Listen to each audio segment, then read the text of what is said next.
प्रामुख्याने सगळ्यांच्या चरणी नतमस्तक होते आणि सेवेला सुरुवात करते। फार गोड वेळ आहे आणि दिवसही आजचा 6वा का 5वा? 5वा दिवस आहे। गोड अभंग आहे महाराज। माणसाचा जन्म फार गोड आहे। एका लेखकानं असं लिहिलं, काही लोकांना आता जन्मल्यासारखं वाटतं, लक्ष देऊ नये का, बोलू नका। काही लोकांना 60 वर्ष झाले तरी अजून मी म्हातारा झाला नाही असं वाटतं। प्रत्येकाची वेगवेगळी विचारशैली। काहींना वाटतं मी अजून तरुणच आहे, काहीला तर सांगावं लागतं बाबा पुढे जाऊ नका, दारोटा आहे लागल तुमच्या डोक्याला, तरी ते मुलाला अजून काय देत नाही, कारभार पण देत नाही, आपणच हातात घेत। आणि ते प्रत्येक वेळा सांगतं, पोराला 2 पोरं झाले तरी बाप म्हणतं त्याला काही कळत नाही। किती अवघड आहे बाबा, हे आयुष्य असं आहे। त्याबद्दल संत महात्मे एका लेखकानं गोड वर्णन केलं, बाबा अरे तू असं डोळे झाकून आयुष्य जगतो, पण एक लक्षात घे, पुढं विचारणारा आहे ना, हातके करता पुढे आहे पुसता, काय जबाब देशील तेव्हा, काय जबाब देशील बाने, वेड्यासारखं जीवन जगतोस, तुला वाटत नाही। दशरथ राजांची गोष्ट घ्या। दशरथ राजा सकाळी उठले, स्नान झालं, गंध लावण्याच्या योगानं आरशाच्या समोर गेलेले असताना एकच केस पांढरा दिसला। सगळ्यांना कथा माहिती, एक केस पांढरा दिसल्याबरोबर दशरथाला वाटलं आपण आता राजगादी सोडून द्यायची नाही, त्याचा त्याग करा। का करा? आपलं हित करण्याकरता काहीतरी त्याग करता आलं पाहिजे। त्याग करता येत नाही महाराज, डोळे झाकून आमचं जगणं चालू आहे। त्याकरता संत महात्मे म्हणतात, कुछ पल की जिंदगानी एक राज सबको जाना, कुछ पल की जिंदगानी एक राज बरसों की तू क्यों सोचे, पल का नहीं ठिकाना। गुनहगारी का दर्पण मन में इसे बसा ले, करके तो कर्म अच्छे कुछ पुण्य तो कमा ले। कर दान और धर्म तो प्रभु को अगर है पाना। बरसों की तू क्यों सोचे, पल का नहीं ठिकाना, पल का नहीं ठिकाना। कसे महाराज माणसाचं आयुष्य घडीभर नाही कुणाचा भरोसा, तुला कोण दे मनाचा दिलासा। वार वार फिरतो जीवन मंगला रे, डोळे पुढे माणसाचा न्याय करा रे, देव पुढे मागतो पाला पाचला रे, डोळे पुढे मागतो पाला पाचला रे। अरे अरे माणसाची येळ कापला रे, अरे अरे माणसाची येळ कापला रे, देव पुढे मागतो पाला पाचला रे, देव पुढे मागतो पाला पाचला। घडीभर नाही देहाचा भरोसा, तुला कोण देईल मनाचा दिलासा, तुला कोण देईल मनाचा दिलासा, तुला कोण देईल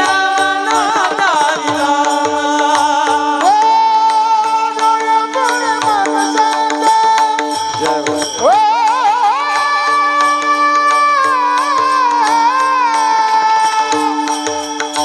डोळे पुढे माणसाचे, डोळे पुढे माणसाचा न्याय करा रे, देव पुढे मागतो पाला पाचला रे, देव पुढे मागतो पाला पाचला रे, देव पुढे मागतो पाला पाचला रे, देव पुढे मागतो पाला पाचला रे, देव पुढे मागतो पाला पाचला रे, देव पुढे मागतो पाला पाचला।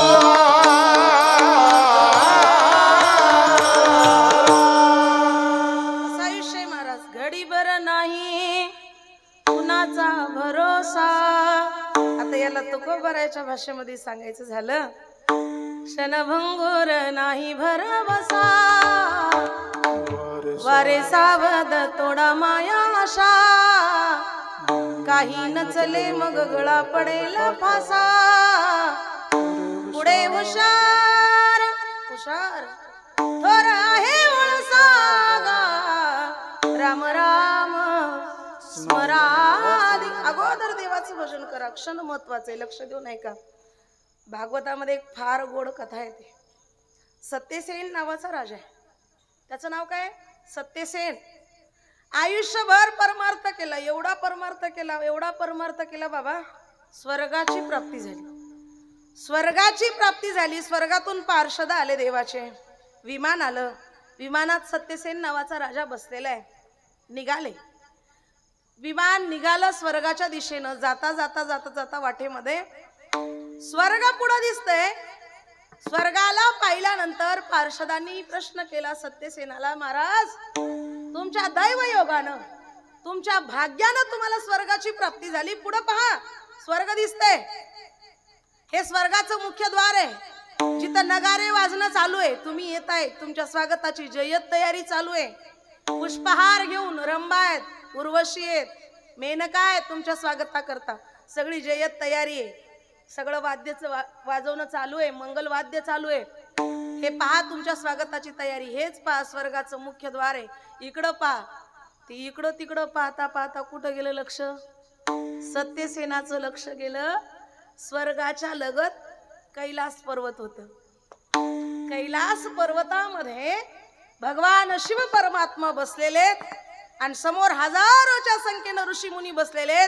भगवान शिवाचं प्रवचन चालू आहे आणि तिकडं लक्ष गेलं कुणाचं?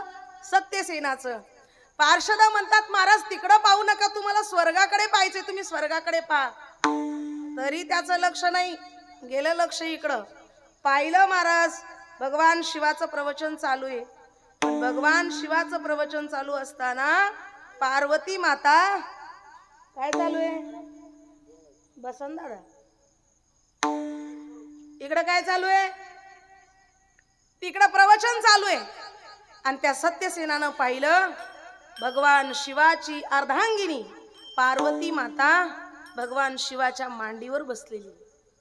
वामभागी पार्वती, पार्वती डाव्या बाजूला मांडीवर बसलेली आहे. सत्यसेनानं पाहिलं सत्यसेनाला पुढचं दृश्य दिसलं. पार्वती साधी बसलेली नाही, समोर हजारो संख्येनं ऋषीमुनी बसले. पार्वती मांडीवर बसली पण भगवान शिवाच्या गळ्यात हात घातलेली. भगवान शिवाच्या गळ्यात हात घातलेली. आणि पार्वती सुद्धा प्रवचन ऐकते. ऋषीमुनी हजारोच्या संख्येनं पुढे बसले, त्यांना काही त्रास नाही, ते निमूटपणे प्रवचन ऐकतात. जे स्वर्गाला चाललं त्याला सहन झालं. क्षण किती महत्वाचं आहे. क्षण आला तर स्वर्गाची प्राप्ती आहे, पण अर्ध्या क्षणा अगोदर इकडचं दृश्य पाहिलं आणि सत्यसेनाच्या मुखातून शब्द निघाले, अरे काय म्हणावं या पार्वतीला, काही लाज आहे का नाही? शब्द काय निघाले? पार्वतीला काही लाज वाटते का नाही? स्वतःचा जरी नवरा असला, हजारो संख्येनं माणसं असताना मांडीवर बसावं का? बसली तर बसली, साधी नाही, देवाच्या गळ्यात हात घातली. हे शब्द ऐकल्याबरोबर पार्वतीच्या मुखातून शब्द निघाले. पार्वतीनं सांगितलं स्वर्गाची प्राप्ती होणार होती, पण तुझा क्षण चांगला लागला नाही. क्षण बिघडल्यामुळं, तुझी बुद्धी पलटल्यामुळं काय झालं? तुला नरकाला जावं लागेल. पार्वतीनं श्राप दिला. क्षणात स्वर्ग मिळणार होतं, पण लगेच नरकाला जावं लागलं. म्हणून तुकोबाराया म्हणतात माणसाच्या जन्मामध्ये, जीवनामध्ये क्षण फार महत्वाचं आहे. काही लोकांचा क्षण बदलल्यामुळं संपूर्ण आयुष्य बदलतं. लक्ष देऊन ऐका, रामायणातली दुसरी कथा आहे. विठाला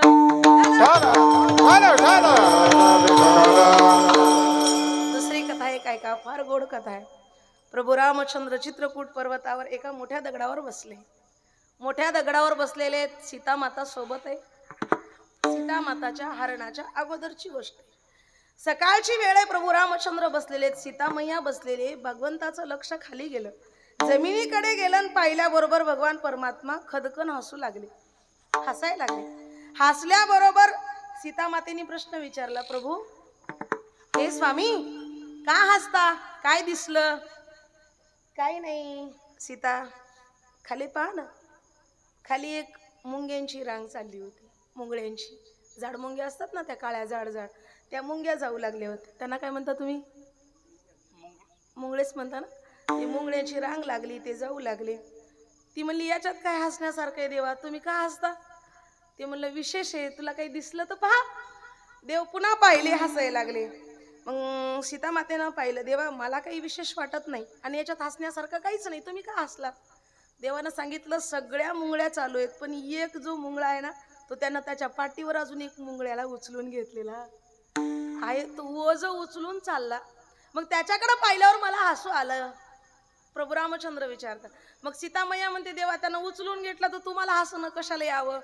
अगं वेडे, हा गेल्या जन्मामध्ये माझ्या सोबत काय होता? साथीदार होता म्हणे. याला 2 बायका होत्या. तेव्हा याला 2 बायका होत्या. त्याला समजावलं होतं, अरे 2 बायकाच्या नादाला लागू नको, प्रपंच एकीकडे व्यवस्थित कर, एकनिष्ठपणे राहा. 2-2 जाशी तर वाकडा होशील. कशाला त्याच्या नादाला लागला? आणि त्या प्रपंचानं कुणाचं बरं झालं? तो त्या जन्मामध्ये ऐकला. चुकीचे कर्म केल्यामुळं क्षण एवढा महत्वाचा होता, त्याच्यावर उलटून पडला. आता हे मुंगळा झाला. इथं तरी शांत राहा ना. इथंही बायको कुठे? आता कलियुगात सगळ्याच्याच बायका कुठे आहेत? बाबा कुठे आहेत? विठ्ठल.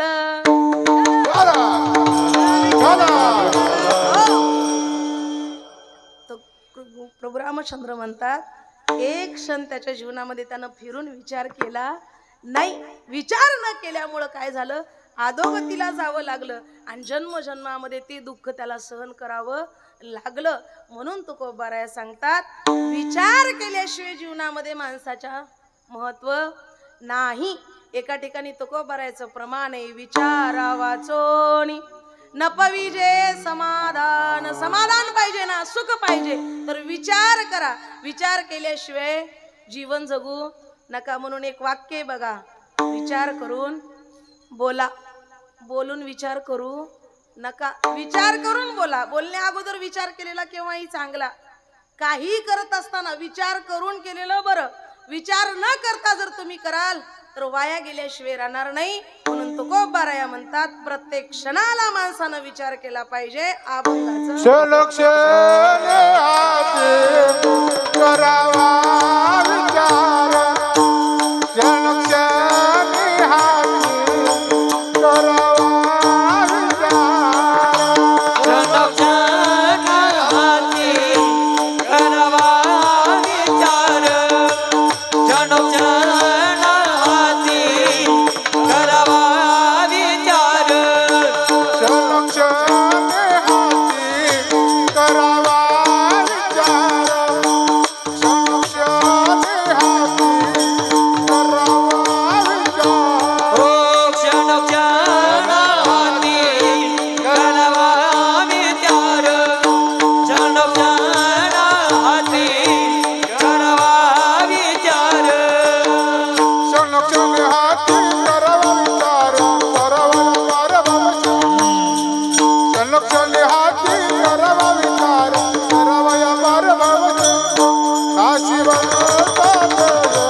क्षणाहाची करावा विचार, करावया पार भव सिंधू. भव सिंधूतून पहिलं तीराला जायचे. भव म्हणजे दुःख, सिंधू म्हणजे सागर. दुःखाचं सागर कशाला संबोधलं संतांनी? या संसाराला संबोधलं. संसार हे सरोवर असं आहे की याच्यामध्ये सुखाचा विचार कुठंच नाही. सुख नाही कोठे आलिया संसारा, वाया हाव भरी होऊ नका. कसा आहे दुःख बांधवडी आहे हा संसार, सुखाचा विचार नाही. कुठं सुखाचा विचार नाही असा दुःख रूपी संसार सिंधू आहे. मग या सिंधूतून पहिलं तीराला जायचं असेल तर प्रत्येक क्षणाला विचार करा. कोणता? तुकोबाराया सांगतात भगवंत प्राप्तीचा विचार प्रत्येकानं करा. आमचे गुरु महाराज एक वाक्य सांगतात, फार गोड सांगतात महाराज. प्रत्येकानं एकच वाक्य, एक नियम, प्रत्येकाच्या डोळ्यासमोर एकच वाक्य लिहून ठेवा. मला काय करायचं आहे, मी काय करत आहे. दोनच वाक्य. एक समीकरण. गणित सोडवायला जसं सूत्र लागतात ना, तसं जीवन सोडवायला, जीवनाचं गणित सोडवायला सुद्धा सूत्र लागतात. आणि जीवनाचं गणित सोडवताना हे दोनच सूत्र समोर ठेवा. मला काय करायचं आहे, मी काय करत आहे. मग तुमचा पाय अजिबात बाजूला जाणार नाही. विठ्ठला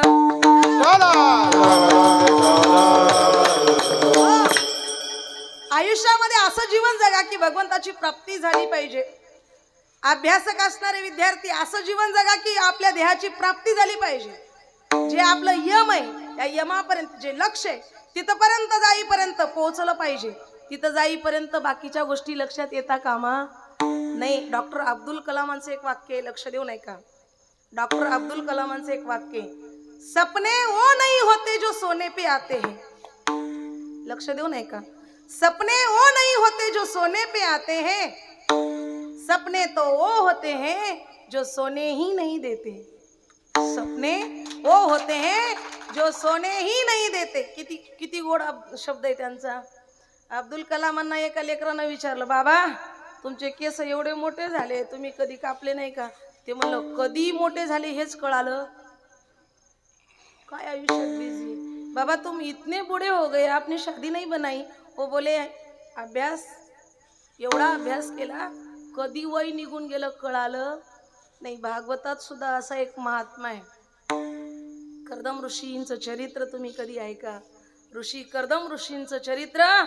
देवहूतीशी लग्न झाल्यापासून 60 वर्षाचं वय झालं, पण बायको लग्न करून आलेली लक्षात राहिली. फक्त देव आणि देवच लक्षात राहिला. 60व्या वर्षी वयाच्या पत्नीनं अंधार पडला म्हणून दिवा लावून घेऊन आली महाराजापुढं. त्या दिव्याच्या प्रकाशात बायकोचं तोंड दिसलं. महाराजाने विचारलं, कोण आहेस तू? आणि तोपर्यंत बायको तिथंच होती. हे फार महत्वाचं आहे. कधीपर्यंत? नवरा 60 वर्षाचा होईपर्यंत बायको त्याच नवऱ्याची सेवा करत तिथंच होती.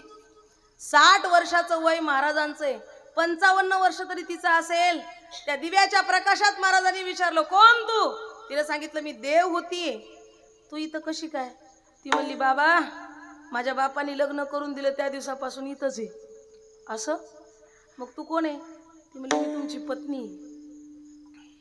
पत्नीस? मग आतापर्यंत मला लक्षात नव्हतं. अख्खं आयुष्य परमार्था करता खर्च केलं, आणि लग्न झाल्यानंतर माणसाचं कर्तव्य काहीतरी पत्नीला देणं लागतं. 60व्या वर्षी कळालं की हिचं काहीतरी देणं आहे. त्यावेळी कर्दम ऋषीनं तपाच्या तेजानं एक सुंदर सरोवर तयार केलं आणि त्याच्यामध्ये बायकोला सोबत नेलं. दोघांनी आंघोळ केली. आंघोळ केल्याबरोबर 16 वर्षाची तरुण युवती ती झाली. 20 वर्षाचा तरणा बाण ऋषी झाला. पुढे त्यांच्या संसाराला सुरुवात झाली. एक मुलगी झाली. साधूनं सांगितलं, आता संसार करायचा नाही, पुन्हा मला परमार्थ करू दे. पण देवानं स्वप्नात जाऊन सांगितलं, महाराज आता एकदा संसार सुरू झाला तर मी येईपर्यंत बंद करायचा. पुढं त्या महाराजाला 9 कन्या झाल्या आणि 10व्या वेळा भगवंताचा अवतार विष्णू परमात्मा त्यांच्या पोटी आले. कर्दमांच्या घरी कपिल देवाचा अवतार झाला. सांगायचं एवढं आहे की क्षण सुद्धा काही लोक जीवनामध्ये वाया घालत नाही, पण आम्ही क्षणभर सुद्धा परमार्थाचा विचार करत नाही. विठाला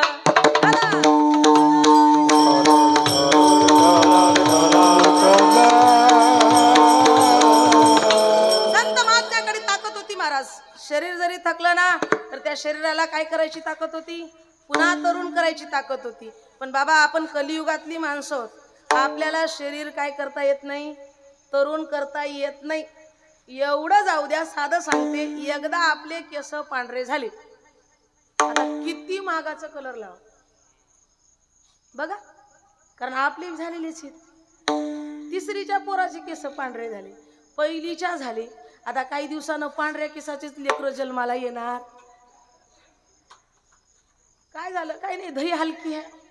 काय झालं? दही हलकी. अरे आयुष्यात चढ उतार चालू आहे, पण एकदा मला काय सांगायचंय, एकदा आपलं केस जर पांढरं झालं बाबा, त्याला काही किती महत्वाचा किती महागाचा तुम्ही कलर लावा, ते पुन्हा काळं होत नाही. कोणाचं आहे ते? त्याच्यावर सत्ता बाबा. थोडं असं आहे का? मागं थोडस विठाला.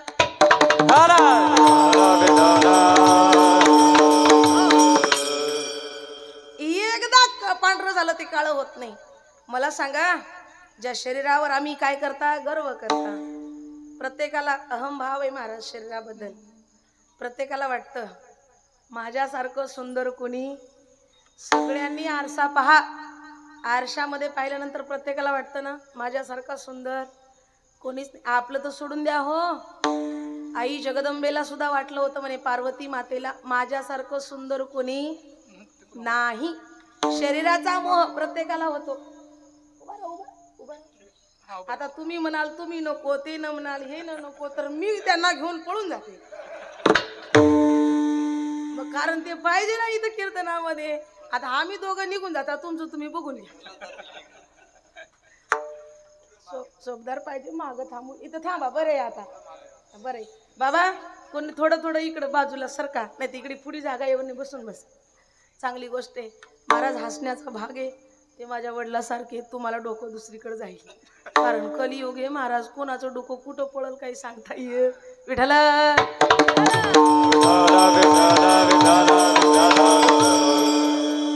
काही गोष्टी विष्णुदासा करता महत्वाच्या आहेत, लक्ष देऊ नाही का. आमचे गुरु महाराज रोज सांगतात परमार्थाचा परमार्थ एकच आहे. परमार्थाचा परमार्थ एकच आहे. पत्नीनं पतीशी कसं असावं, एकनिष्ठ असावं. आणि आज मी ते गादीवरून तुम्हाला सांगते, मी माझ्या पतीशी एकनिष्ठ आहे. विठ्ठला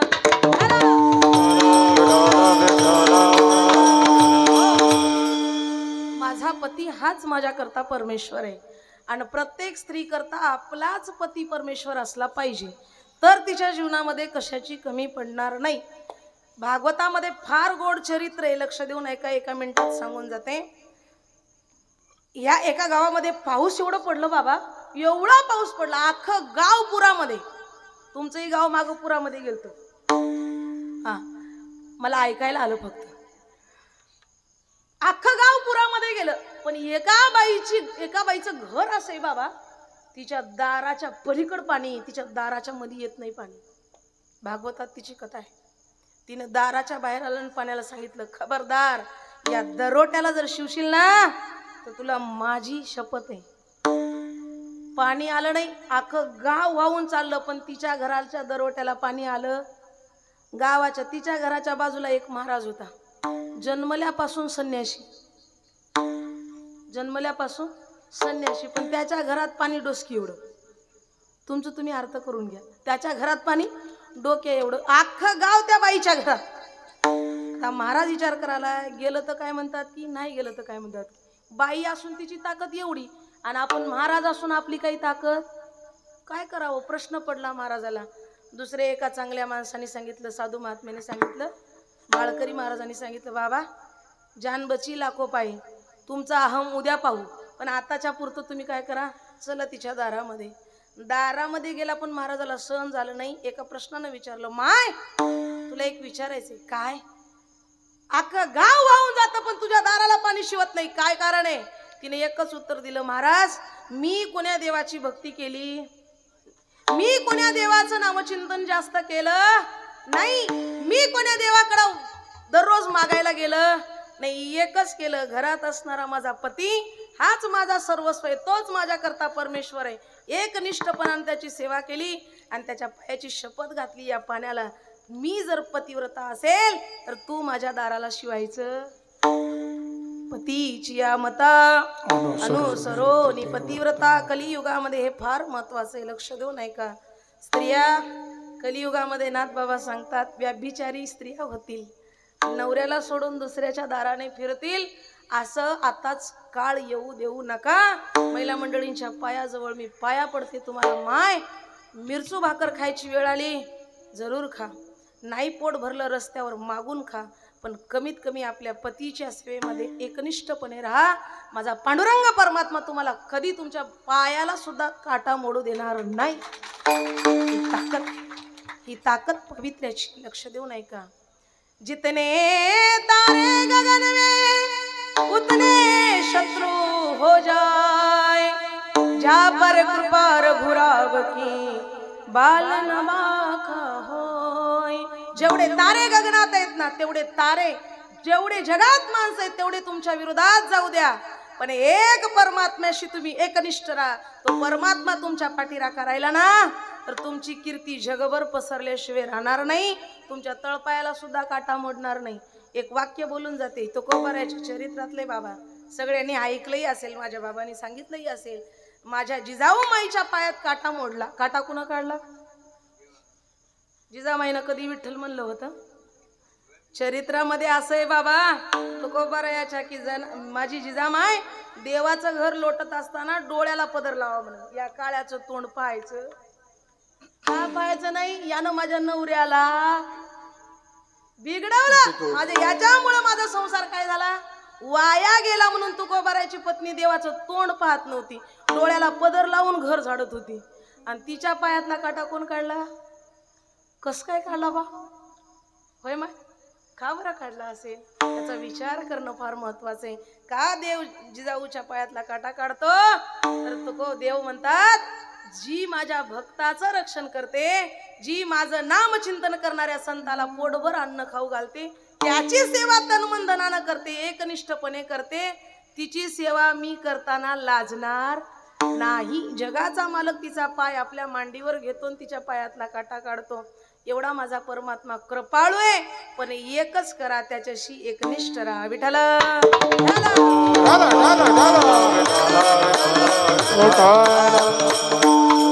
देवावर सर्व भाव ठेवा. आणि तुम्हाला मिळालेलं शरीर कसं याचा विचार करत असताना तुकोबाराय सांगतात, तुम्हाला मिळालेलं शरीर हे एक ना एक दिवस जाणार आहे. देह जाईल जाईल त्याशी काळोबा खाईल, देह जाईल जाईल त्याशी काळोबा खाईल, जाणार आहे देह. म्हणून विचार करा, प्रत्येक वेळा तुम्ही विचार करा, तुम्हाला मिळालेलं शरीर, हात आमचे बाबा, पाय आमचा आहे, पण याला कधी पॅरालिस होईल सांगता येत ते आपल्याला बोलत नाही. महाराज मी तुमचा हात आहे, तुमचा पाय आहे, जाऊ का विचारतं का?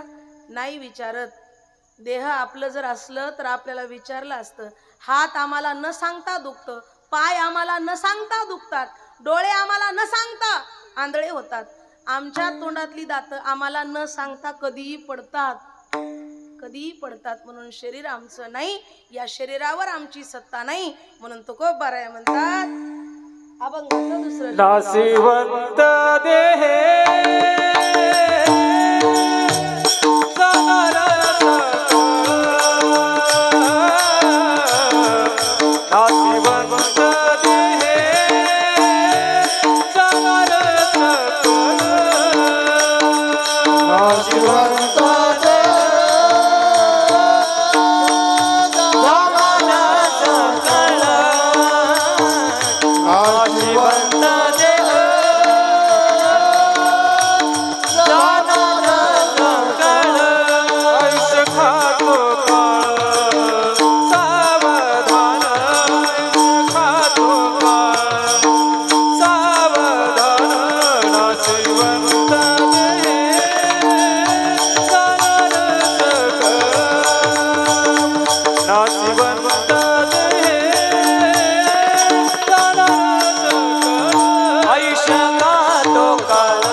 नाशिवंत देह जाणार सकळ, आयुष्य खातो काळ, सावधान सावधान सावधान राहा.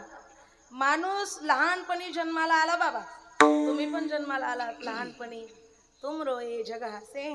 कबीरदास महाराज म्हणतात, कबीरा जब हम पैदा हुए हम रोए जग हसे, कबीरा रे कबीरा,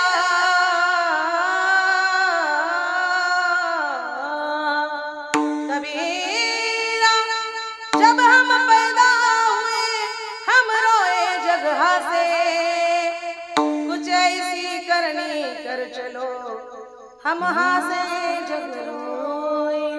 तुम्ही आम्ही जन्माला आलो तेव्हा आम्ही रडलो, पण आमच्या वडिलांना किती आनंद झाला, टाळ्या वाजवल्या, ताटल्या वाजवल्या, पेढे वाटले, काय झालं, पोरग झालं. पण आम्ही काय झालो, रडलो महाराज. आता काय म्हणतात कबीरदास महाराज, बाबा रे तू रडला, लोक हसली पोरग झालं म्हणून, पण आता असं कर, जगामध्ये जीवन जगत असताना असं कर्तृत्व कर, असे कर्म चांगले कर, इतकं सुंदर वाग की जगाचा निरोप घेताना म्हणजे मरणाच्या वेळी तू आनंदानं डोळे झाकशील.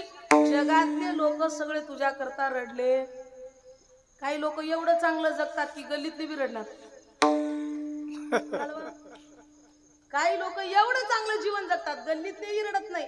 गल्लीतले तर सोडा पण घरातले सुद्धा रडत नाही. लय चांगलं वाटाले मला. कस काय गेले काका? कुठं कीर्तनाला जाऊ देऊ नो, कुठं भजनाला जाऊ देऊ नो, मंदिरला जातो म्हणलं तर जाऊ देऊ नो. कस काय माय हे होतच तसं. ह्या काळी ते गेलं म्हणून पिढा गेले विठाला.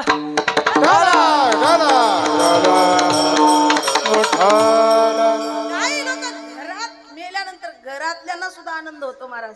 पण कबीरदास महाराज म्हणतात एवढं चांगलं जगा तुम्ही. तुका म्हणे का मरणे जिजाने, तुका म्हणे का मरणे, तुका म्हणे का मरणाची सवय, तुका म्हणे का मरणाची सवय, तुका म्हणे का मरणे जिजाने, तुका म्हणे का मरणे जिजाने, तुका म्हणे का मरणाची सवय, तुका म्हणे का मरणाची सवय.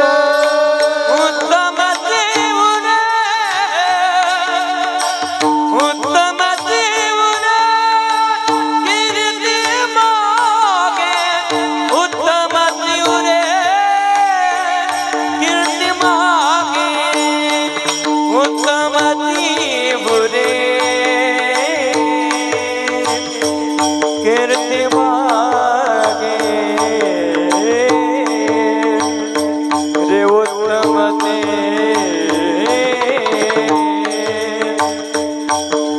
उत्तम ते बुरे कीर्ती मागे मागे रे उत्तम ते बुरे कीर्ती मागे, उत्तम जीवन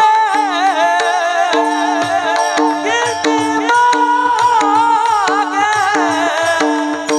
उत्तम जीवन कीर्ती मागे. तुका म्हणे का मरणे जिजाने, तुका म्हणे का मरणे उत्तमच गाते जय कमावेला, उत्तमच गाते नारायण नारायण. का म्हणे एक मरणेची सरे, उत्तमची उरे कीर्ती मागे. विषय तो आहे ना, विषय तो त्यांचा झाला ना रे? नाही, चुकीच आहे. दुसरं आहे पिढ्याला.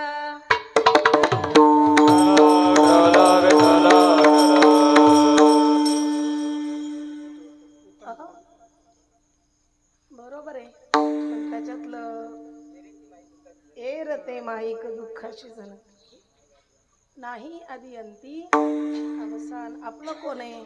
सगळे दुःखाचे कारण आहेत. लक्ष देऊ नये का? शरीर आहे ना, दुःखाला कारणीभूत आहे. त्या शरीराच्या साह्यानं एक चांगलं काम करता येतं.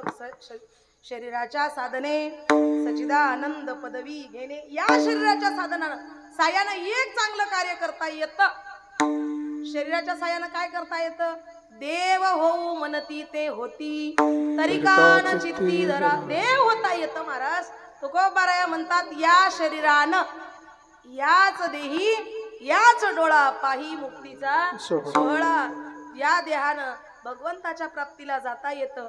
सदेह वैकुंठाला जाणारे माझे तुकोबाराया सांगतात शरीर कसं आहे? चांगलं आहे.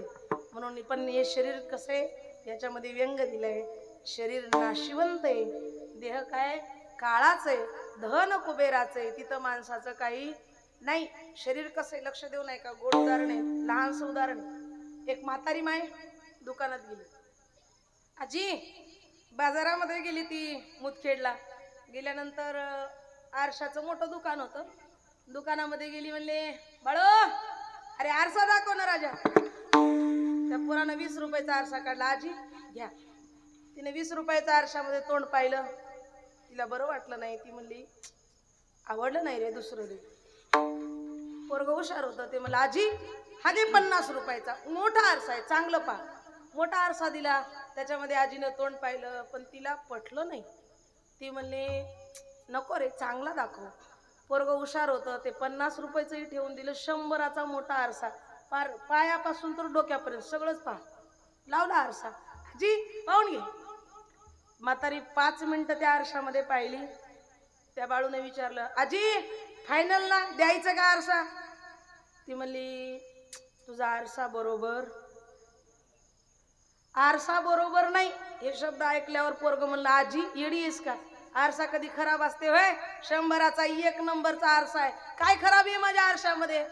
म्हातारी म्हणली अरे 100चा राहू दे 200चा जरी आरसा असेल ना तर मी घ्यायला तयार आहे. पण एक तुझ्या आरशामध्ये खराबी अशी आहे. मी लहानपणी 2च रुपयाला आरसा घेतला. लहानपणी 2च रुपयाला आरसा होता. म्हणे काय तोंड छान दिसायचं त्याच्यामध्ये. आणि आता तू 100चा आरसा दिला पण त्याच्यात तोंड चांगलं तोंड चांगलं दिसत नाही. म्हणल्यावर पोरग हुशार होतं. पोरग म्हणलं आजी ते 2 रुपयाला आरसा असताना तू किती होतीस. तुझं वय काय होतं. म्हातारी म्हणली 14-15 वर्षाची असेल रे बापू. ते म्हणलं आता आजी मग बरोबर होय माझ्या आरशाचा दोष. आता तुझं वय काय आहे. म्हातारीने सांगितलं बापू 80-85 वर्ष असं. मग आजी माझ्या आरशाचा दोष नाही. आता जगातच तुझं तोंड चांगलं दिसण्यासारखा आरसा जगात असा आरसा नाही ज्याच्यात तुझं तोंड चांगलं दिसेल का. कारण तुला मिळालेलं शरीर कसं आहे. लहानपणी ते गोमट होतं. त्याचं प्रत्येकाने लाड केला. त्याला कडेवर उचललं. त्याला पप्प्या दिल्या. प्रत्येकाने आनंदानं मोठं केलं. थोडं मोठं झालं. काही जणांनी लाड केला. शाळेत टाकलं. बापांनी लाड केला. पुन्हा तरुण झाला. विशेष आकर्षण स्त्रियांबद्दलचं पत्नीनं प्रेम केलं. काही काळानंतर लेकरं बाळ झाली. आणि एकदा या शरीराला काय आलं म्हातारपण आलं की आता कोणी प्रेम करायचं शिल्लक राहिलं. आता कोण प्रेम करते बाबा आपल्यावर. मसनोटातल्या गौऱ्या. त्याच्याशिवाय आपल्यावर दुसरं कोणी प्रेम करत मी नाही म्हणत. तो खूप बऱ्या म्हणतात नाक मुख गळू लागे लाळ आणि शेंबूड श्वाना परी गती झाली अवघे करती. याच्याही पुढचा आहे का बाईल म्हणे खरे मरता तरी बरे नाशिले घरे. अरे घर थुंकून नाश केलं म्हणे म्हाताऱ्याने. केलं तर बरं किती अवकळ आहे. म्हणून तो खूप बऱ्या म्हणतात हे मिळालेलं शरीर कसे नाशिवंत देह जाणार सकळ आयुष्य खातो काळ. सावधान सावधान. माझ्या कबीरदासांचं एक गोड भजन आहे बाबा. इस तन धन के कौन बड़ाई देखत नयन में मिट्टी मिलाई इस तन धन के काय बडाई बाबा. एकदा याच्यातला कोण गेला राम गेला की मग याला कोणी घरात ठेवत नाही. किती करा तुला हिफाजत करले तुला करे रखवाली उड़ जाएगा एक दिन पंछी रहेगा पिंजरा खाली. उड़ जाएगा एक दिन पंछी रहेगा पिंजरा खाली. पिंजरा खाली पिंजरा खाली पिंजरा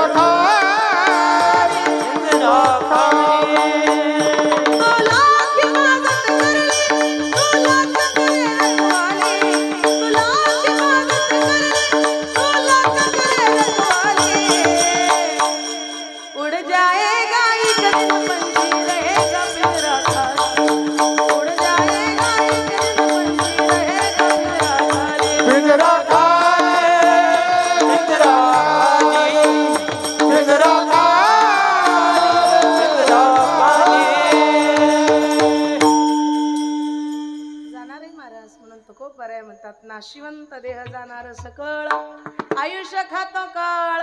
सावधान. किती आहे किती मोठी गोष्ट देवाने हातात ठेवली. आपलं आयुष्य किती आहे कोणाला माहिती नाही. तर एवढं पण नाही बाबा. जर आपल्याला माहित असलं असतं आपण एवढे दिवस जगणार तर काय काय केलं असतं, किती कामं केली असती माणसानं, पण देवाची प्राप्ती करून घेतली नसती. त्याच्याकरता संत महात्मे म्हणतात तुला मिळालेलं आयुष्य फार कमी आहे, मग वेड्यासारखं डोळे झाकून राहू नको बाबा रे. काय करा, संत समागमी धरावी आव.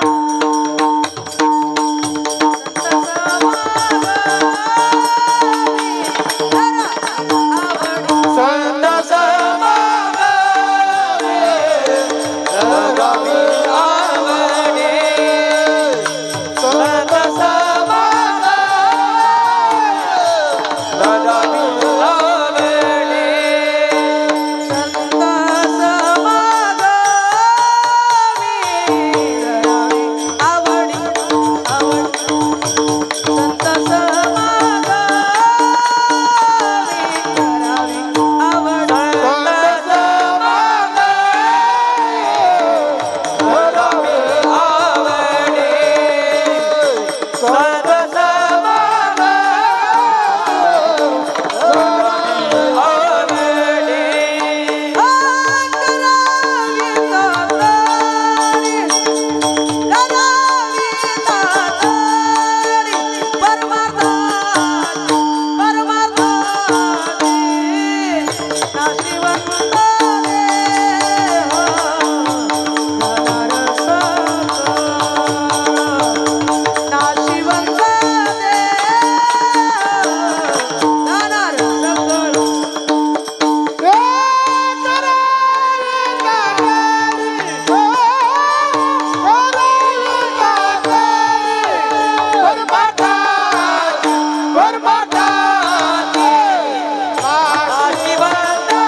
जोरदार वाजवा.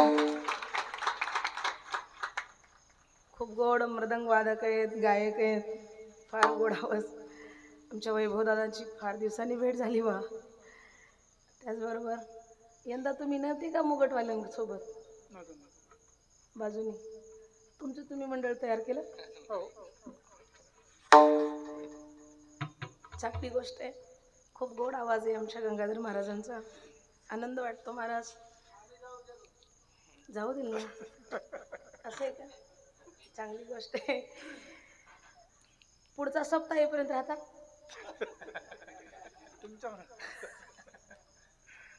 चांगली गोष्ट आहे. फार गोड तुकोबाराय वर्णन करतात. समागमाकडे जा. समागम कोणता? संत समागमी धरावी आवडी. संतांच्या समागमाकडे जा. प्रश्न फार महत्वाचा आहे. संतांचा समागम का महत्वाचा आहे? दुसऱ्यांच्या समागमाकडे गेलं तर उद्धार होणार नाही का बाबा? तुकोबाराय म्हणतात बाकीच्यांकडे जाल तर फायदा होणार नाही. आज मी प्रेमानंदजी बाबांच्या मुखातून एक गोड वाक्य ऐकलं. बाबांनी काय सांगितलं? एखादा महाराज तुमच्या दारासमोर येऊन जर पैशाची मागणी करत असेल आणि तो पैसे घेऊन तुम्हाला म्हणत असेल मी तुम्हाला मुक्ती देतो किंवा मी तुम्हाला सुख देतो किंवा मी तुमच्या संसारामध्ये काय देईल, सगळं सुख ऐश्वर्य देईल, असं जर कोणी म्हणत असेल तर ते पाखंड आहे. लक्षात असू द्या. पाखंडाशिवाय जीवनामध्ये दुसरं काही मिळणार नाही. पण तुकोबाराय त्या पाखंडाला सुद्धा एका ठिकाणी खोडून पाडतात.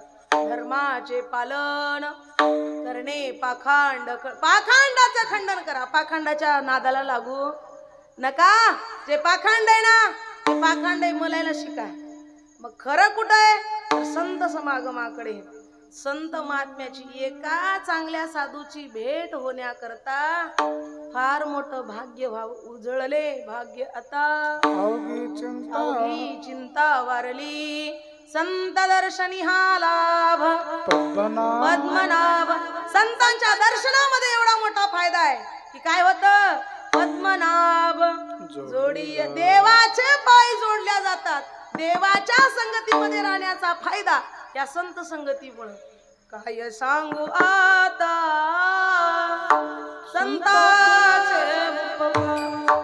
संतांचे उपकार अगणित आहेत महाराज काय करतात आपणा सारिके करीती तात्काळ नाही काळ वेळ तया लागे किंवा भागलिया मज वाहतील कडिये त्यांची आणे जोडे सर्व सुख किंवा तुकोबारा पुढे जाऊन म्हणतात तुका म्हणे तुम्ही निरविल्यावरी मग मजहरी उपेक्षिना संत समागमासोबत चांगल्या माणसासोबत आता बाबा आहेत ना आपले वयोवृद्ध तपोवृद्ध कर्मनिष्ठ बाबा आहेत त्यांच्या सोबत जर आपण पंढरीला गेलो अशा साधू महात्म्याला पाहिल्याबरोबर तिकडले लोक बरोबर ओळखतात चला रे सोडा वाट त्यांच्या सोबत आपण जावं म्हणा मी बाबाच्या सोबत आहे ते म्हणतात तुम्ही चला फायदा काय त्यांचं तर दर्शन होईल पण लगेच आपलं सुद्धा तुकोबाराय म्हणतात तुमच्या सोबत गेल्यावर देवाची पंगत घडते संगत देवाची घडते आणि ठसा कसा आहे चांगल्या माणसासोबत जात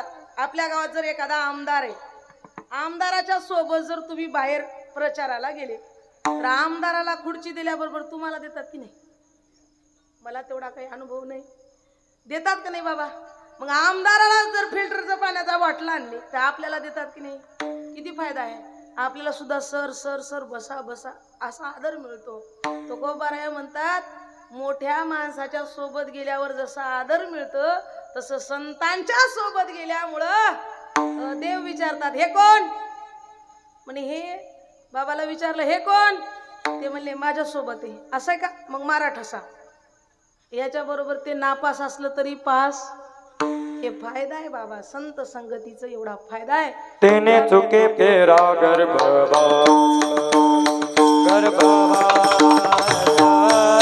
तेने चुके फेरा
संत संगतीचा एवढा फायदा आहे तुम्ही सहज जर गेले ना संतांच्या सोबत गेल्याबरोबर अगोदरची पद्धत होती बाबा गोरोबा काका काय करायचे थापी घ्यायचे आणि कोणतं कच्च आणि कोणतं पक्क याचं काय करायचे न्याय निवाडा करायचे आणि एकदा वेळ कोणाची आली नामदेवाची आली नामदेवराया 24 तास देवाच्या सोबत राहणारे पण ते घाबरू लागले हे थापी गुणानं मारणार आणि मारल्यानं आपल्याला त्रास झाल्याशिवाय राहणार मग काय करावं बाबा काही नाही बाबा जवळ ये तुला थापटून दाखवतो त्यांनी म्हणले महाराज मी लई देवाच्या जवळ राहतो हो उग मला हळू मारा आणि पक्क म्हणून सांगा कबीर गोरोबा काका म्हणले आपल्याकडं जमत नाही वारकरी संप्रदायामध्ये कुठलंच खोटं खपून घेतल्या जात नाही विठाला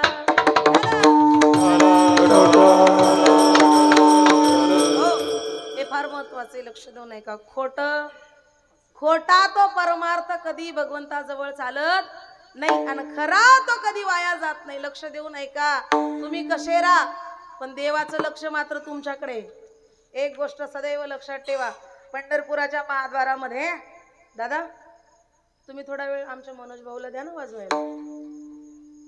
तुमच्या दोघांची ओळख करून देण्याकरता आणले.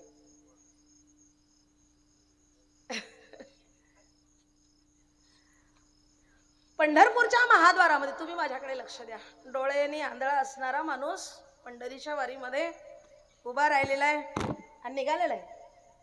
दरबारी बारीला लागून लागून देवाच्या दर्शनाकरता गेला. महाद्वारामध्ये गेला. पांडुरंगाच्या पुढं गेला. पुढे गेल्याबरोबर जो पोलीस असतो ना महाद्वारातला, महाद्वारातल्या पोलिसांनी त्या आंधळ्याला पाहिलं. आंधळ्याला पाहिल्याबरोबर तुम्ही माझ्याकडे लक्ष देताव का? ते काही नाही, ती इकडचं इकडं करायला जा. कोणी याच्यानं वाजते, कोणी याच्यानं, कोणी दोन्ही नाही वाजते. वेगळं काहीच नाही. काही वेळा एकानं, काही दोन्हीनं, काही कशाने वाजिल्या जातं. तो प्रश्न चांगला आहे, ते शिकावं लागतं. हे पहा आमचे मनोज दादा सुंदर असं मृदंग वाजवतात. त्यांच्याकडे आज मी थोडं जुनीला गेले होते. त्यांची सासरवाडी. माझ्याकडे वारकरी शिक्षण संस्था आहे. राष्ट्रमाता राजमाता जिजाऊ मुलामुलींची वारकरी शिक्षण संस्था आहे. त्यांच्याकडून एक 2-4 विद्यार्थी आपल्याकडे शिकायला येणार होते. त्यांना भेटायला जायचं होतं. मग मध्येच त्यांना मी सांगितलं, दादा मला मेंढक्याला कीर्तनाला जायचं आहे. ते म्हणे ताई मी येतो सोबत. म्हणून ते आलेले आहेत. तुम्हाला काही ओझं नाहीये. विठ्ठला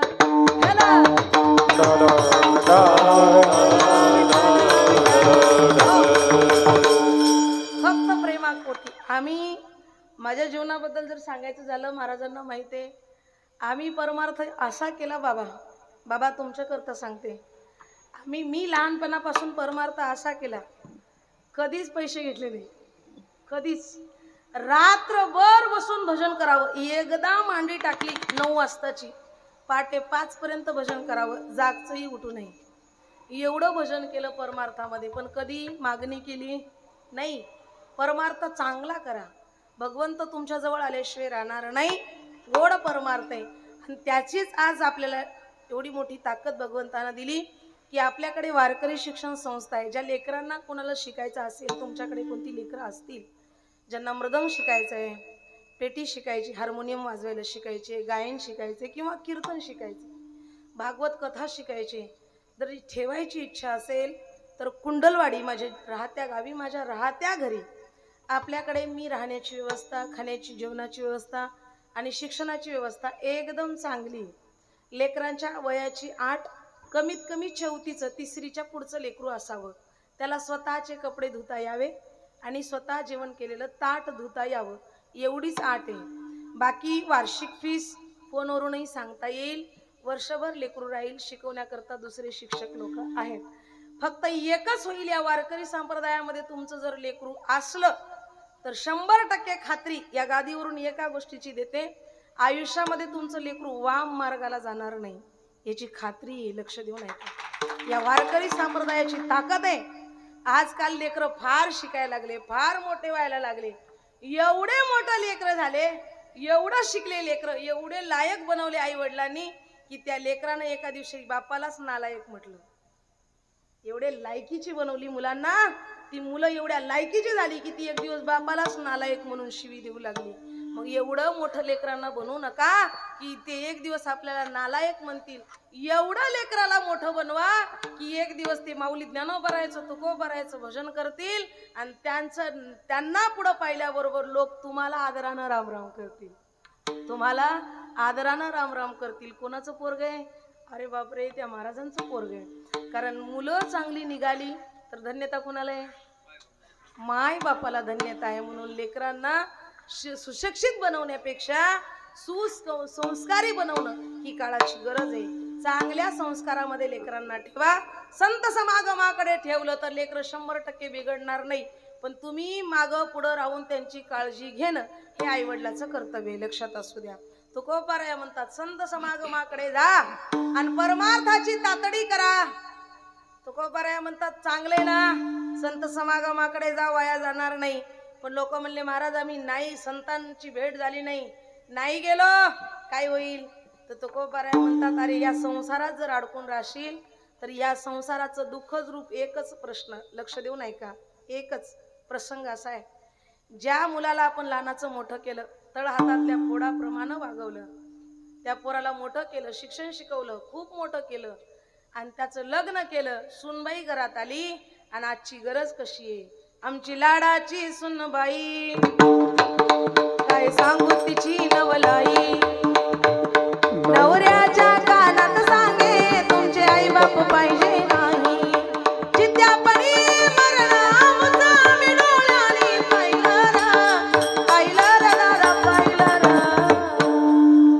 लगीन झाल्यावर आई बाप सोडून वर्ग वेगळं राहिलं, लगीन झाल्यावर आई बाप सोडून वर्ग वेगळं. हे काळात चालू आहे महाराज, किती मोठा बंगला बांधा पण एकदा सून घरात आली, हळू नवऱ्याला कान मंत्र देते, पोरग म्हणते हसत हसत, माय बाबा उगो तुम्ही घरापुढे तुम्हाला पत्र टाकून देतो तिकडे राखी. अरे बापू काय नाही उगो तिचं तुमचं जमून ये ना. किती मोठं दुर्दैव आहे आमच्या महाराष्ट्राचं. ऐका, तुम्ही नॅशनल लेवलवर शिकणारी मुलं सर्वे करा आणि काढा, युट्यूबला सर्च करा. मुलांनो मला वाईट वाटतं, सगळ्यात जास्त वृद्धाश्रम आपल्या महाराष्ट्रामध्ये, सगळी राज्य आहेत पण भारतामध्ये सगळ्यात जास्त वृद्धाश्रम माझ्या महाराष्ट्रामध्ये. काय म्हणणं आहे तुमचं? आणि महाराष्ट्र एकीकडे संतांची भूमी, जिथं आई वडिलाला मातृदेवो भव, पितृदेवो भव, आचार्य देवो भव असं म्हणणारी ही संस्कृती, आणि सगळ्यात जास्त घराबाहेर माया बापाला काढणारी इथंच आहे. का तर कुठंतरी आम्ही संस्काराला कमी पडलो. म्हणून एक लक्षात ठेवा, आपल्या लेकरांना संस्कार द्या, चुकीच्या मार्गाने जाऊ देऊ नका. तुकोबाराया म्हणतात, काय दुर्दैव या संसाराचं, ज्या सुनाला आम्ही आनंदानं आवडीनं घरातली लक्ष्मी म्हणून आणली ना, नातू झाल्यावर ते नातू रडू लागला म्हणून, रडू लागल्यावर नातवाला तिनं खांद्यावर घेतलं, रडणाऱ्या नातवाला बाहेर आली घराच्या, आणि घराच्या बाहेर म्हातारं बसलं होतं, सासरा बसला होता. त्याची अवस्था फार म्हातारी झाली होती, नाकमुख गळायला लागले होते, सगळं लाळ आणि शेंबूड अशी गती झाली होती त्याची. ते पाहिलं त्या म्हाताऱ्याला, आणि ती सून आपल्या रडणाऱ्या लेकराला म्हणते, म्हण उगं बस ते बागुल बावया तुला खाऊन टाकते. कुणाला दाखवाली? शेजारची बाई बघली, माय काय बेकूप पोरगी आहे ग. कुणाला दाखवाली? सासऱ्याला दाखवाली, हे बागुल बावया तुला खाऊन रडणं बंद कर. याच्यापेक्षा दुर्दैव काय आहे आपलं? घरातलेच आपल्याला मानपान देणार नाही. म्हणून तुकोबाराय म्हणतात, तुका म्हणे लोकीच्या व्यवहार, तुका म्हणे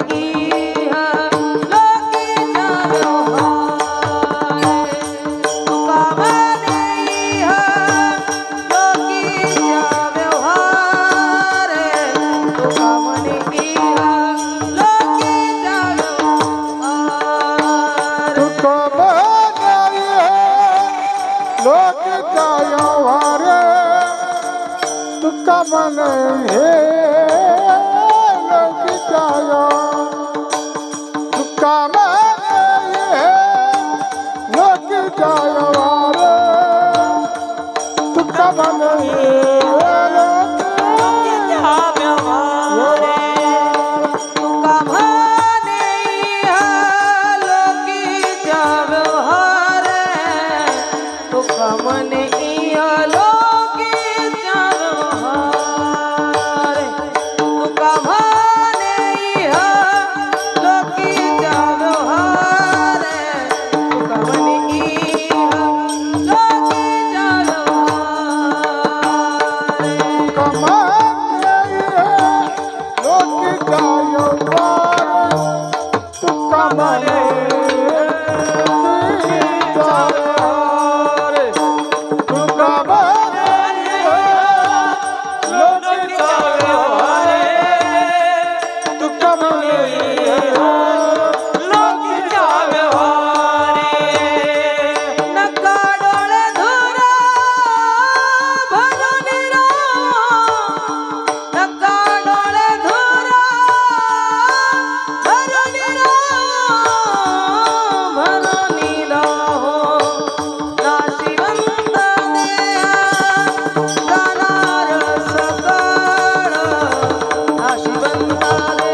रा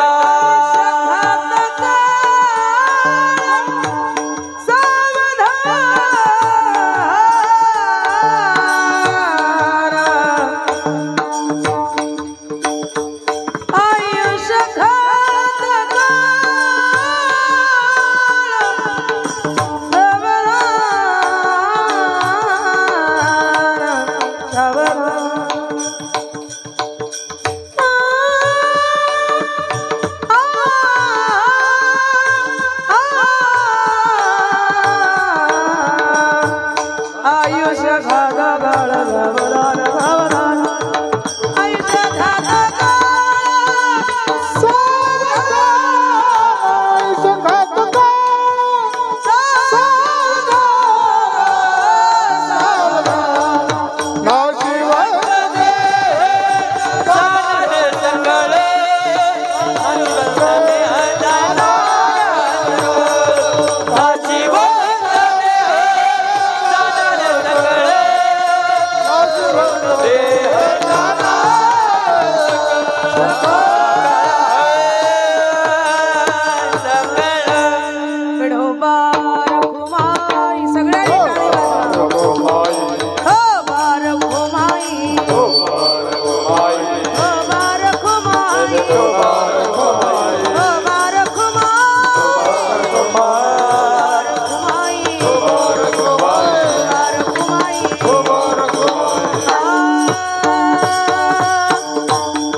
सगळ्यांनी टाळी वाजवली पाहिजे, सगळ्यांनी भजन केलं पाहिजे. लक्ष देऊ नाही का, बाहेर गावून जेवढे लोक आले भजना करता, ज्यांनी ज्यांनी टाळ घेतलं उभं राहिलं त्यांचं काम संपलं, म्हणजे त्यांचा शिक्का बसला. आम्ही आलो, आमचं पॉकेट फुकट नाही ना, ते पण झालं. ऐका, माझं लक्ष देऊ नाही का, पण काही तुम्ही बसलेले आहात ना, तुम्हालाही एकतर्फी तुमचं झालेलं आहे काम. कारण इथं येऊन बसल्यामुळं या 2 तासाची वेळ यम सुद्धा गणना करत.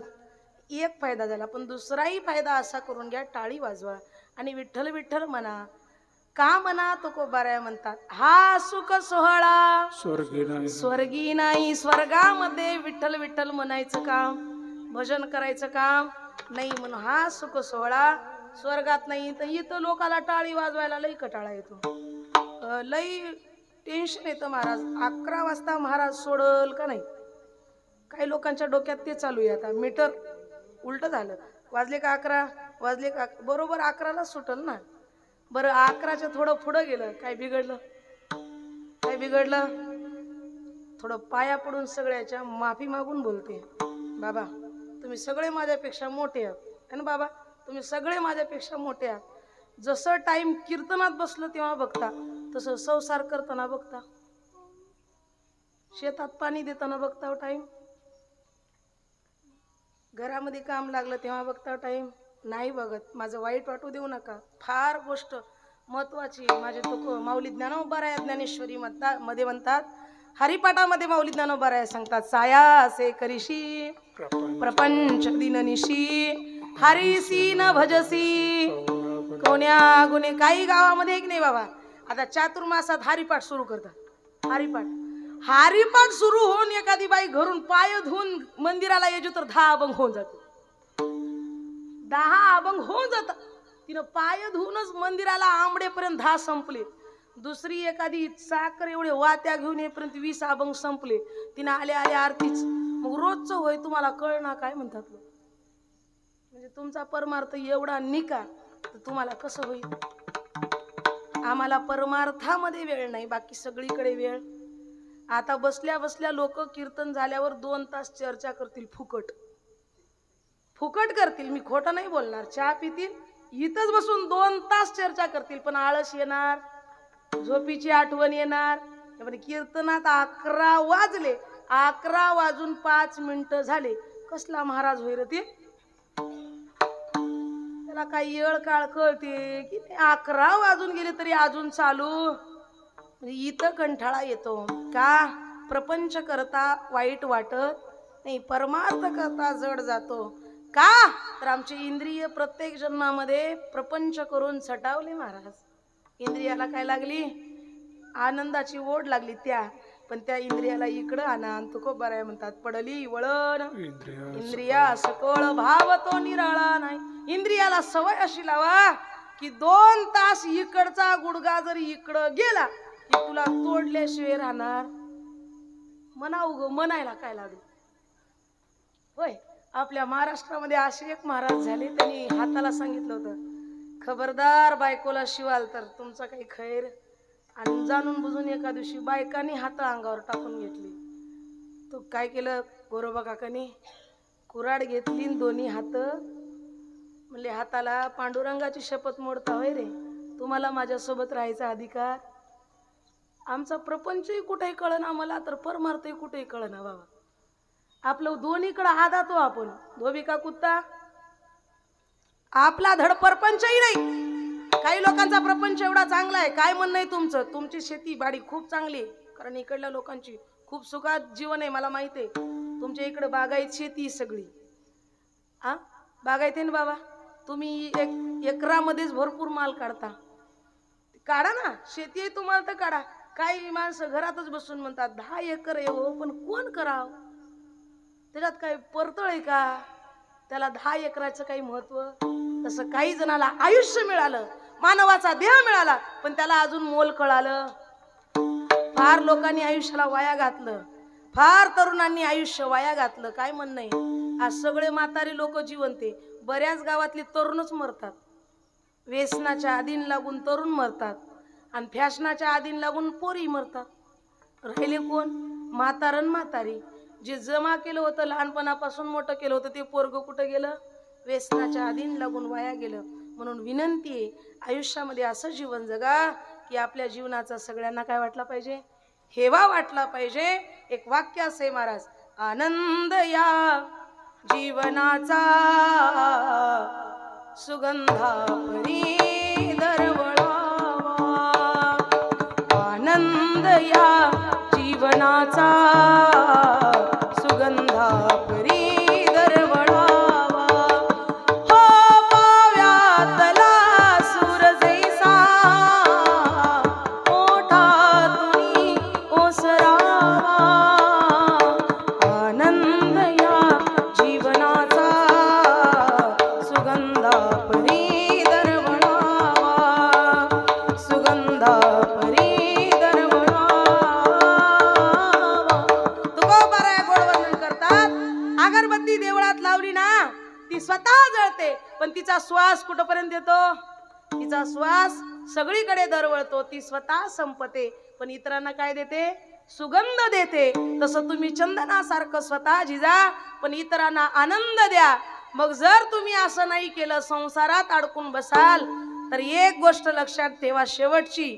एका स्मशानावर असं लिहिलं होतं दादा, स्मशानावर एक वाक्य लिहिलं होतं, मंजिल तो तेरी यही थी वक्त गुजर गया आते आते. मंजिल तो तेरी यही थी वक्त गुजर गया आते आते.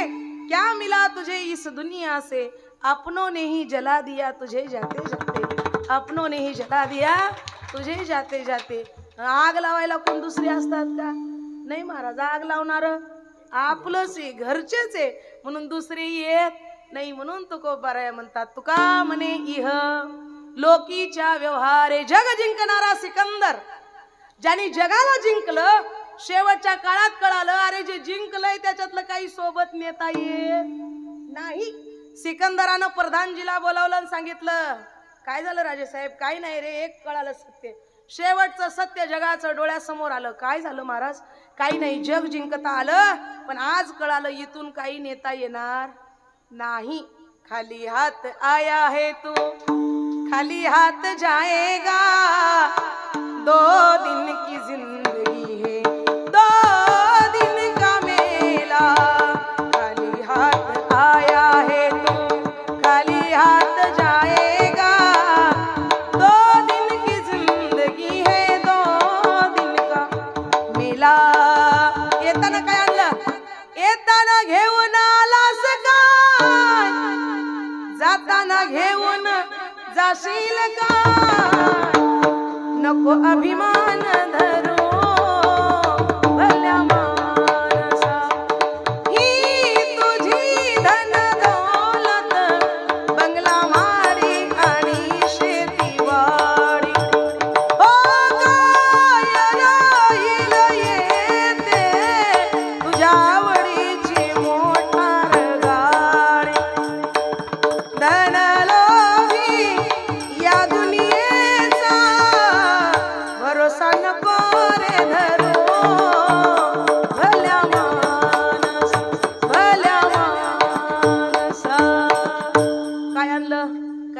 नाही. सिकंदरानं प्रधानजीला सांगितलं, आणलंही नाही नेताही येत नाही, मग एवढं जग जिंकण्यामध्ये आयुष्य वाया गेलं. अरे माझ्याने जी चूक झाली ती जगाला कळू दे, अशी चूक पुन्हा होता कामा नये. मग काय करावं राजेसाहेब, मी मेल्यावर माझे दोन्ही हात तिरडीच्या खाली मोकळे सोड, आणि जगभर गावभर माझी दिंड काढ, गावातल्या लोकांना पाहू दे माझे हात रिकामे चालले. मग याच्यानी फायदा काय? राजेसाहेबांनी सांगितलं, अरे त्यांना तरी कळल जे रात्र रात्र उभं राहून पाणी द्यायलेत. गावात सप्ताह चालू आहे, एवढं कीर्तन भजन चालू आहे, पण ते कधी येतं महाराज? काही एवढे सत्यपुरुष आहेत गावामध्ये की ते भंडाऱ्याच्या पहिल्या पंक्तीला येतात, पहिल्याच पंक्तीला येतात. आणि काय करतात दादा? ते गुणानं जेवत नाही. अरे वरचं वरचं वरण आण, वरचं वरचं आण. ते तुमच्याकडे माहित नाही, मला माहित नाही, वरचं वरचंच आण. आता त्यानं म्हणते बाकीचेला राहू दे ना, तूच पितूस काय 7 दिवसाचं, राहू दे. ते म्हणतं काय मी काय पट्टी देण्याचं लोक आहे? त्या पट्टीमध्ये त्याचं नाव कुठंच नसतं. पहिल्या पंक्तीत भंडारा खाऊन आणि सगळ्यात अगोदर ते काय हिशोब मागायला. चला हिशोब द्या, कशाचा? सप्त्याचा हिशोब द्या. बापरे, तुझी पट्टी किती? देतो की काय, पळून चलाव काय? म्हणजे अजून पत्ता. हे तुमच्या गावातलं नव्हतं, हे आमच्याकडलं होईल, इथलं नाही. आणि इथं मी कोणाला अजून बोललं होय महाराज? तुम्ही म्हणावं मला, मी बोलले बाबा कोणाला? सगळे इथं बसूनच होते. गाडीतून उतरले तर अजून कुणाचा संग झाला? फक्त जयहरी झाला महाराजांशी. चहा घ्यायला जाऊ म्हणले, पण मी कुठं गेले? तुम्ही पण होते ना, तुम्ही तर मला आल्या आल्याच टाकलं. पण म्हणे ताई तुम्ही इथून हालायचं. मी म्हणलं इथून कीर्तन होईपर्यंत हालत, काळजी करायचं नाही. काही लोक आयुष्यामध्ये काही कमाई करत नाही महाराज, पण त्यांना कळत नाही शेवटच्या काळामध्ये कळो येईल अंतकाळी, प्राण प्रयाणाची वेळी राहती निराळी, रांडा पोरे सकळ सगळे दूर राहतात. म्हणून आयुष्यामध्ये भगवंताची प्राप्ती करण्याकरता आयुष्य आवश्यक वेळ काढा. किती प्रेमाची बायको राहिली, आपली बायको एवढी प्रेम करणारी नाही की आपल्याकरता सती जाईल. सती जाणाऱ्या काही बायका होत्या जगामध्ये.